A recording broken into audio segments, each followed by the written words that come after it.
안녕하십니까. 지성불교연구원 원장 이태승입니다. 오늘은 지성불교 교리 강좌 세 번째, 오늘은 마지막 시간이 되겠는데요. 연기무와 공의 의라는 이런 제목으로 오늘 말씀을 드리도록 하겠습니다.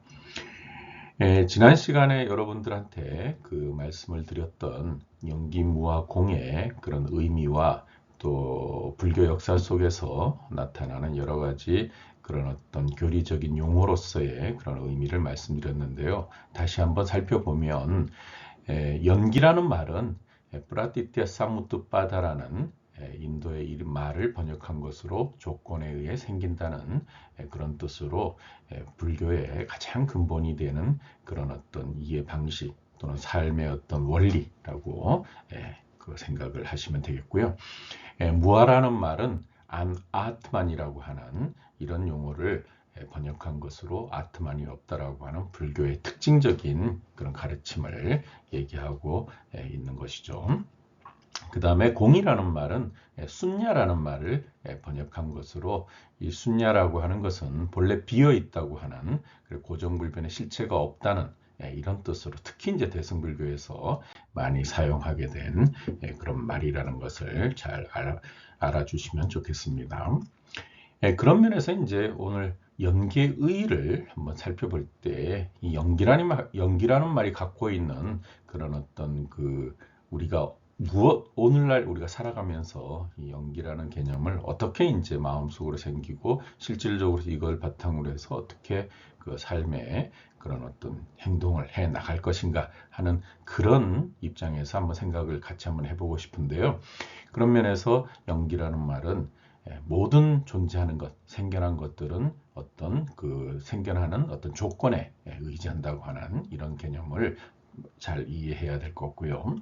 그 다음에 이제 독자적으로 홀로 생겨난 것은 없다고 하는 이런 의미를 갖고 있다는 것. 그 다음에 인간의 죽음에 대한 고통도 근원적 무지에 의거해 생긴다는 뜻. 요거는 우리가 초기 불교 12연기에서 그 죽음, 노사, 늙고 죽는다고 하는 것도 무명에 의해서 이렇게 생기는 건데 사실 살아있는 것들 또 존재하는 것은 다 이렇게 죽음에 다 이를 수밖에 없지만 그것을 고통으로 받아들이느냐 아니면 삶의 자연적인 순리로 받아들이냐 하는 것은 거기에 담겨져 있는 우리의 그런 마음가짐에 따라서 그 고통도 될 수 있고 또 자연의 순리도 될 수 있다는 그런 뜻으로 이해하시면 될 것 같습니다. 그 다음에 신과 같은 절대적인 존재는 없다라고 하는 건 이건 종교적인 의미에서는 굉장히 중요한 것이죠. 그래서 불교가 연기에 의해서 관계적인 그런 사고에 의한 그런 종교다라고 하는 의미를 여기서 우리가 이해할 수 있고요. 그 다음에 연기는 인간의 내면이나 외계의 삶을 유지하는 원리다. 따라서 그 나의 행동이 내적 외적으로 결과를 낳고 타인에게 영향을 준다는 것에 대한 분명한 인식이 중요하다고 생각이 됩니다. 그랬을 때 이제 우리가 연기라는 말을 이렇게 이해하고 또 연기라는 어떤 그런 개념을 우리 그 삶 속에서 좀 더 깊이 있게 이렇게 통찰을 하려고 할 때 아마 이런 세 가지 정도를 잘 머릿속에 새기면 좋지 않을까 생각이 됩니다. 그랬을 때 연기라고 하는 것은 뭔가 생겨난다고 하는 것, 생겨나는 것과 또 생기게 하는 조건과의 관계이기 때문에 그런 의미에서는 시간적인 관계, 그래서 시간적으로 어떤 연속성, 순간이라든가 찰나 이런 개념으로 끝없는 연속성으로 이루어지고 있다는 이런 생각, 이런 것들을 머릿속으로 잘 염두에 두는 것도 좋을 것 같고요. 그 다음에 이제 시간적으로는 이렇게 어떤 한 방향으로 계속 가지만 공간적인 관계성도, 횡적인 그런 관계성도 우리가 이해를 할 필요가 있다고 생각을 합니다. 그랬을 때 이제 상호 횡적인 관계성, 이런 것들은 이제 같이 살아가는 그런 어떤 사람들의 입장에서 공업이라는 이런 말을 쓰죠. 그래서 어떤 개인적인 그런 업은 사업이라든가 개별업이라든가 이런 표현을 쓰지만 이제 같이 이렇게 그 어떤 공동의 그런 책무라든가 공동의 어떤 그런 그 일을 같이 해야 되는 경우에는 공업이라는 것인 이런 개념을 우리가 쓰는데 공업의 관계성을 전제로 쓸 수 있는 말이 되겠죠. 그 다음에 이제 다중적 내포성이라는 건데 이런 것은 개인의 다양한 그런 관계적 입장을 고려. 예를 들면은 뭐 한 개인이 뭐 부모가 될 수도 있고 또 어떤 부모님의 자녀가 될 수도 있고 또 사회에 나가면은 어떤 지위를 갖고 있는 다양한 그런 관계 속에서 어떤 위치를 갖고 있는데 그런 것들을 우리가 정체적으로 잘 생각해서 이해할 수 있는 그런 입장으로서의 연기의 원리를 잘 생각하면은 좋을 것 같습니다. 따라서 연기를 이해하는 데서는 삶의 어떤 기본 그런 원리로서 개인과 사회를 이해하는 그런 원리로서 우리가 이해를 하면은 좋을 것 같고요. 따라서 이제 개인의 어떤 그런 내면을 통찰하는 원리, 끝없는 우리의 어떤 사고방식 속에 일어나는 여러 가지 좋고 나쁜 이런 것들도 끊임없는 연기의 원리에 의해서 우리가 잘 판단을 했을 때 좋은 쪽으로 또 행복한 쪽으로 우리가 모든 것을 이어갈 수 있도록 하는 그런 근거로서 개인 행복의 근거가 될 수 있고 또 사회 속에서 우리 자신을 유지하는 원리, 그러니까 나와 나를 둘러싼 어떤 타자 이런 것을 우리가 사회적인 그런 개념이 되겠죠. 따라서 그랬을 때 윤리 도덕성을 지탱하는 원리로서도 이해할 수 있는 중요한 그런 개념이라고 생각합니다.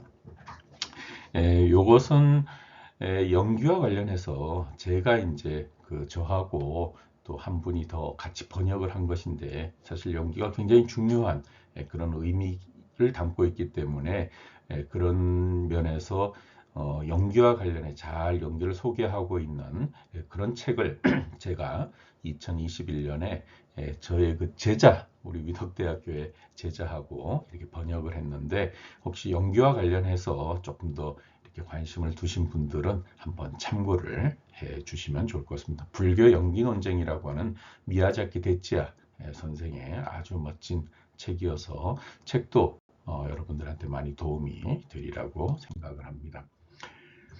그 다음에 이제 무아의 의인데 사실 무아라고 하는 것은 이게 이제 말이 이렇게 아트만이 없다, 자아가 없다 이런 말이지만 사실 이게 어떻게 보면 좀 쉬운 말은 아닌 것 같아요. 내가 이렇게 살아가고 있는 게 어떻게 보면 이걸 다른 말로 하면 나 자신이 있다라고 이렇게 얘기하는 그런 전제 속에서 살아가는데 그 자아가 없다라고 하는 이런 말을 쓰는 것은 뭔가 철학적이고 좀 더 깊이 있는 그런 내용이 전제가 되는 것인데 여러분들이 두 번째 시간에 말씀드렸던 내용을 잘 머릿속에 상기하시고 따라서 오늘의 무아의 의의를 보면 고정적인 자기 실체가 없다는 것, 그 다음에 자신이 다양한 관계로서 연결되어 있다는 관계성에 대한 그런 자각, 개인적인 자각이 되겠죠.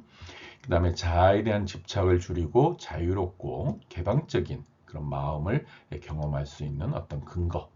내꺼 이런 집착이 아니라 거기에서 벗어나서 조금 더 개방적인 그런 마음을 가질 수 있는 그런 것을 우리가 무아라고 할 수 있고 따라서 스스로의 그런 노력과 열린 마음으로 다양한 미래를 기대할 수 있는 그런 근거가 이런 무아적인 이런 사유 또 무아적인 개념이 갖고 있는 의의가 아닐까 싶습니다. 따라서 무아의 어떤 무아의 어떤 이념을 근거로 한 실천은 스스로의 노력과 타인을 위하는 그런 마음가짐을 가질 수 있는 이런 것을 무아의 실천이라고 볼 수 있겠고 또 깨어있는 자각하는 그런 수행자적인 자세 이런 것도 무아의 어떤 입장에서 우리가 얘기할 수 있지 않을까 싶고요. 그 다음에 철저한 관계성에 대한 자각적 실천, 타인에 대한 어떤 존중, 배려 이런 의미들이 무아의 어떤 입장에서 우리가 끊임없이 생각할 수 있는, 실천할 수 있는 그런 방법이라고 생각이 됩니다.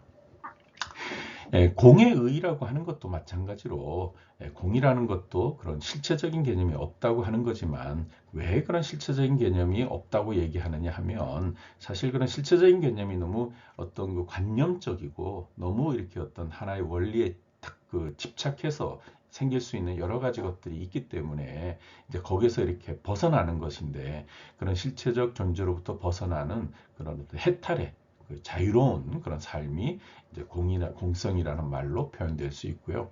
그 다음에 자신의 정신적 해방 원리, 이런 것들도 표현을 할 수 있고, 또 틀에 얽매이지 않는 유연성 또는 개방성의 원리, 이런 것들이 이 공이라는 말이 줄 수 있는 중요한 의미라고 생각이 됩니다. 그리고 이제 공성의 실천도 우리가 대승불교 보살의 그런 어떤 실천과 관련을 해서 반야바라밀다, 지혜의 완성이라고 하는 그런 반야바라밀다의 실천, 당연한 말이겠죠. 그 다음에 이제 대승보살 이타자리의 그런 보살의 그런 어떤 실천 근거로서 우리가 잘 이해를 하면 되겠고, 따라서 이런 것들은 부처가 될 수 있다는 성불의 근거로서의 그런 자각을 줄 수 있는 그런 중요한 그런 실천적인 그런 토대가 될 것 같습니다. 그리고 이제 이런 것들이 이제 좀 보편적으로 넓게 보면 인간 완성의 길로 나아갈 수 있는 그런 토대가 되지 않을까 싶은데요.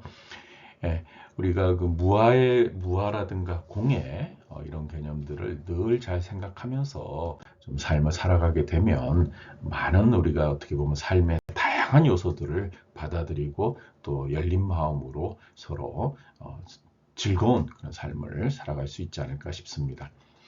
그 다음에 이제 이런 공성을 체득한 그런 보살의 삶을 한번 육바라밀과 관련해서 이렇게 한번 살펴보았는데요.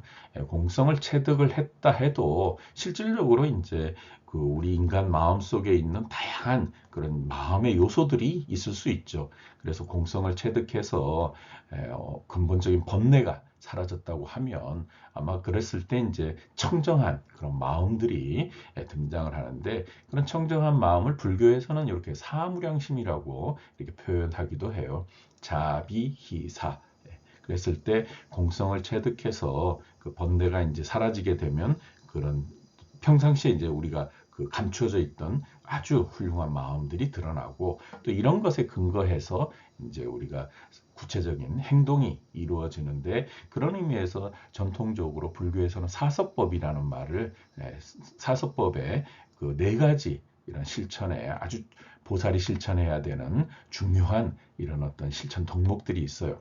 요거는 대승불교만이 아니라 초기 불교부터 계속 그 부처님께서 강조하신 내용인데, 보시, 에어, 이행, 동사.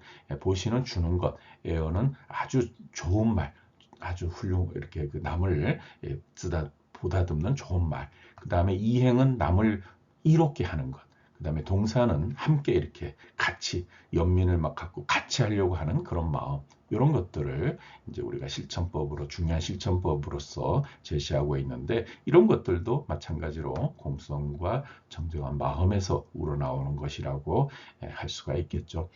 그랬을 때 이제 이것을 육바라밀과 관련해서는 우리 구체적인 실천에 이런 것은 육바라밀 중에 보시, 지계, 인욕, 정진. 그 다음에 청정한 마음은 그 깊이 있는 그런 선정 바라밀에 해당되지 않을까 싶고요. 그리고 이제 공성을 체득이라는 것은 반야바라밀다. 그래서 육바라밀을 공성과 관련해서 한번 이렇게 살펴보았습니다. 이렇게 그 우리 지성불교 연구원이 무아, 연기, 무아, 공예 이런 입장을 갖고 있는데, 이제 이런 입장들을 이제 기본으로 하지만 향후 이제 우리가 조금 더 그런 것들을 구체적으로 우리 사회에 또는 좀 더 이해가 쉽게 될 수 있도록 우리 사회에 이렇게 환원할 때 어떻게 이제 하면 좋을까 했을 때 뭐 향후 과제라는 말로 이렇게 표현을 해봤어요. 지성불교 이념의 현대적 이해에 그 노력하는 건, 일단 대승보살의 실천 수행에 대한 현대적 이해를 하는 건, 그다음에 연기무와 공의 종교학적인 의미를 좀 더 깊이 있게 살펴보는 것, 그다음에 무와 공성 등에 대한 현대 과학적 그런 이해에 대해서도 한번 살펴보는 것, 그다음에 이제 지성불교 입장에서 현대 사회의 다양한 문제점을 한번 그 진단해보고 해결에 노력하는 것들, 아마 이런 것들이 이제 구체적으로 그런 어떤 그 연기무와 공의 그런 의미를 보다 더 깊이 있고 또 현대 사회에 적용할 수 있는 그런 어떤 방법으로서의 그런 어떤 구체적인 것들이 나올 수 있는 계기를 이렇게 마련을 해야 되는 이제 그런 내용이 되겠죠. 세 번에 걸쳐서 우리 지성불교와 관련해서 우리 지성불교 연구원을 이렇게 올바로 이해해 주십사 하는 그런 의미로 세 차례에 걸쳐서 강좌를 했는데요. 여러분들 들어주시고 또 경청해 주신, 시청해 주신 여러분들께 감사를 드리면서 그동안 얘기했던 그런 내용에 근거한 우리 연구원이 올바른 길을 갈 수 있도록 뭐 원장으로서 최선을 다하고, 혹시 또 우리 연구원의 그런 취지에 공감하시거나 같이 동행을 하실 수 있다고 한다면 그런 뜻을 이렇게 표해 주시면 고맙게 같이 나중에 같이 좋은 일을 할 수 있으면 좋겠습니다. 저도 이렇게 동영상으로 뭘 이렇게 하는 것을 그렇게 자주 해본 건 아니지만 세 차례에 걸쳐서 우리 연구원을 좀 소개를 해야 될 필요가 있었기에 이런 동영상을 만들었는데요.